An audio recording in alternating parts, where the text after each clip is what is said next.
Quando surge família Palmeiras sintonizada no canal Palestra Info, já quero mandar um abraço especial para o nosso parceiro Lucas, que estava na histórica Arena Condá fazendo as imagens da partida. Vocês viram o gol marcado pelo Johan, de cabeça, lançamento espetacular, primoroso do Felipe Melo, que jogou muita bola em Chapecó, né? O Felipe Melo jogou um pouco mais adiantado, o Felipão colocou o Thiago Santos como primeiro volante e o Felipe Melo teve um pouco mais de liberdade e fez uma partidaça, né? Se redimiu.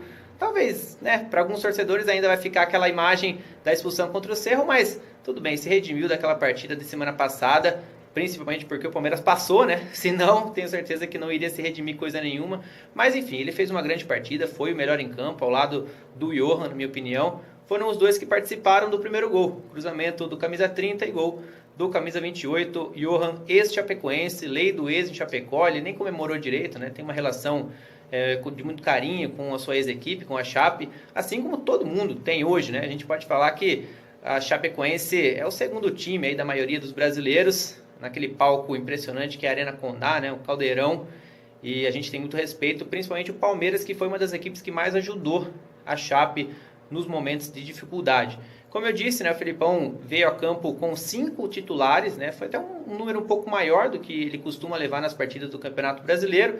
O Everton atuou como goleiro, o Mike, que já é o considerado titular da lateral direita, também atuou. Felipe Melo, né, totalmente descansado, né, praticamente não atuou na quinta-feira, também jogou como titular. E na frente tivemos William e Borja. Foram esses os 5 titulares. Aliás, o Borja marcou seu 18º gol na temporada, é o artilheiro palmeirense no ano, aquela temporada muito boa do Borja. Que detalhe interessante, ó, o Borja igualou os números do Gabriel Jesus pelo Palmeiras, 28 gols, os dois marcaram com a camisa do Palmeiras, só que o Borja precisou de menos jogos para isso. Não sei se você, torcedor palmeirense, se atentou a isso, mas é verdade, o Borja com 72 jogos conseguiu 28 gols e o Gabriel Jesus precisou de 85, né? Tudo bem, o Jesus começou um pouco mais cedo, né? Entrava sempre no finalzinho dos jogos, aí você contabiliza como se fosse uma partida inteira, lá com o Osvaldo, ele entrava no final, né? Enfim, também não era um centroavante a lá Borja, né? Não batia os pênaltis, no Palmeiras também, o Borja tem alguns golzinhos de pênalti.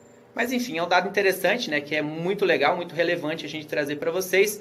E uma coisa que é totalmente relevante é o Palmeiras em setembro, né, no início de setembro, continuar brigando pelas 3 competições e de uma forma totalmente competitiva, totalmente possível o Palmeiras ganhar as 3 competições, Libertadores, Copa do Brasil e Campeonato Brasileiro. Destaque, como eu disse no início, para o Felipe Melo, que jogou mais adiantado, deu chapéu, acertou bola na trave, arriscou de fora da área, desarmou, cometeu poucas faltas, ou seja, foi um Felipe Melo que a gente não está acostumado, mas deveria estar acostumado, porque ele joga desse jeito, né? Não precisa querer se impor, querer, sei lá, chegar duro no adversário, que essa liderança, né, ele não precisa ter para ganhar a torcida do Palmeiras, né? Ele é um cara que sabe jogar bola e, infelizmente, acho que, sei lá, a gente sempre faz essa pergunta nas redes sociais, né? Como você vai lembrar do Felipe Melo daqui a 20 anos? Eu tenho certeza que com muito mais polêmicas, infelizmente, né? Porque ele não precisava disso, é um cara que joga demais. Se ele jogar sempre desse jeito, é o titular indiscutível do time.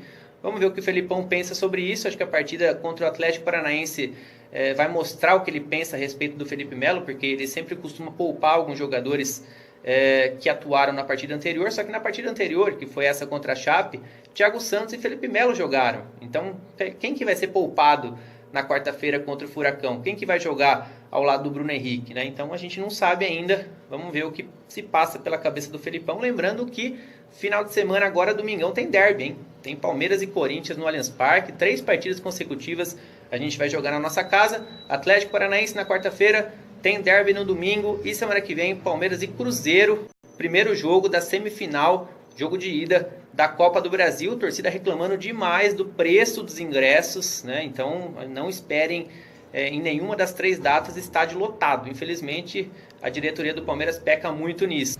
E apesar da vitória, a gente caiu uma posição no Campeonato Brasileiro. Por quê? Porque o Grêmio venceu o Botafogo no sábado por 4-0 e esse gol do Rafael Thierry no segundo tempo, zagueiro da Chape, nos tirou a 4ª colocação. O Palmeiras estava ficando com o mesmo saldo do Grêmio, só que com uma quantidade de gols marcados maior. Só que com essa goleada do Grêmio, 4-0 sobre o Botafogo, O Grêmio ultrapassou a gente no saldo, está 18-17, as duas equipes com 40 pontos, mas o time do Renato Gaúcho está na nossa frente por conta do saldo. Mas foi uma rodada muito boa para o Palmeiras, né? O São Paulo empatou em casa, tropeçou contra o Fluminense, vai ter jogo difícil agora, né, no meio de semana contra o Galo, fora de casa, sem Diego Souza, sem Everton, né, sem Arboleda, que está com a seleção.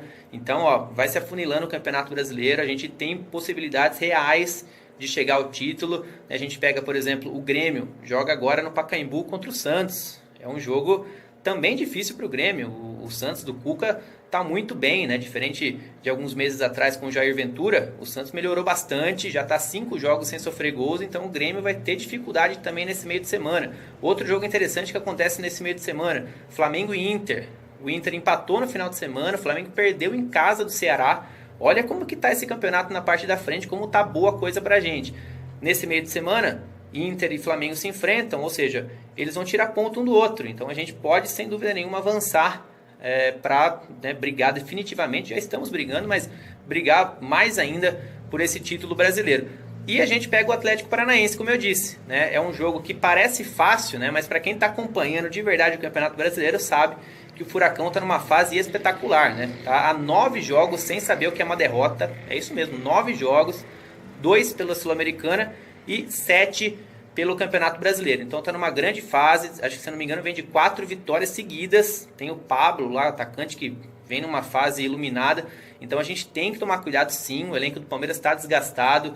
Teve viagem até Chapecó, o Palmeiras não conseguiu retornar a São Paulo no domingo como era previsto. Teve que ir para Porto Alegre de ônibus na segunda-feira, hoje, né, para depois voltar a São Paulo de avião e aí sim poder fazer seu treinamento amanhã, e vai ficar por conta disso, né? O jogo já é quarta-feira, 9 horas da noite, calendário apertado, né? Já tivemos jogos cancelados lá em Chapecó por conta dessas circunstâncias. O Palmeiras não, preferiu voltar, então alguns jogadores talvez sejam poupados neste meio de semana.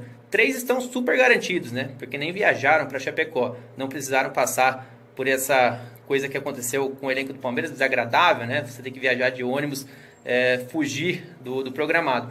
Dudu, Moisés e Antônio Carlos. Esses 3, se você joga cartola, escalem, porque os 3 estão super garantidos na partida, estão descansados completamente, então vão atuar contra o Atlético Paranaense. Jogo difícil, hein? Jogo difícil. A gente tem que vencer de qualquer maneira, porque as outras equipes também têm jogos complicados. Então, se você estiver no Allianz Parque na quarta-feira, assistindo Palmeiras e Atlético Paranaense, mande tudo pra cá, faça igual o Lucas, que esteve na Arena Condá e filmou o gol do Johan, que você pode aparecer aqui no nosso resenha pós-jogo, beleza? Então, um abraço a todos e até lá!